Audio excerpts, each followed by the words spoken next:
ஒரு ஆளை போட்டு இத்தனை பேரை சேர்ந்து அடிக்கிறது இதுலதான் உங்க ஒத்துமையா? அடிக்கிறதா? இவன் எலும்பு ஒடிக்க வேணாமா? என்னடா அப்படி செஞ்சுட்டான்? இவன் செஞ்சதை சொன்னா நீங்க கூட போங்க அடிப்பீங்கண்ணே.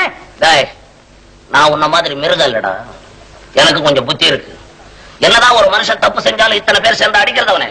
இவன் பெரிய துரோகின்னு இவனை இதோட விடக்கூடாது. அவன் என்ன துரோகம் செஞ்சா அதை சொல்ற?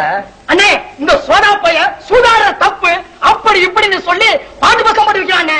ஓஹோ, சூதாட கூடாதுன்னு சொல்றதே தப்பா? சொல்லிட்டு ஆகி போச்சா? அது போல சொல்றவன் நடக்க வேணாமா?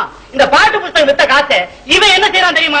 என்னடா செய்யறான் அதை சொல்ற? அண்ணே, குதிரை பந்தயத்துக்கு போய் காசெல்லாம் தொலைக்கிறானே. சூதாட கூடாது புத்தகம் போட்டு ஊர்ல உபதேசம் பண்ணிக்கிட்டு இவன் சூதாடலாமா? அது குத்தமா? வேண்டாம். அவன் பழகிட்ட சூதாட்டத்தை மறக்க முடியாம கஷ்டப்படுற மாதிரி மத்தவங்க படக்கூடாதுன்னு எடுத்து நன்மை சொல்றான். இது தப்பா?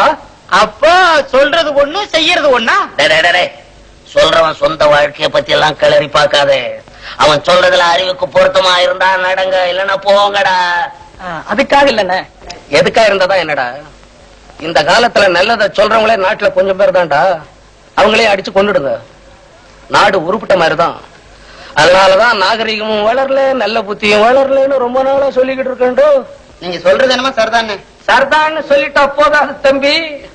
நல்லத சொல்றவன நாட்டுல வாழ வைக்கணும்ன்ற உண்மையான எண்ணம் உங்களுக்கு எல்லாம் இருந்தா ஆளுக்கு ஒரு புஸ்தகம் வாங்கி அவனை ஆதரிங்க.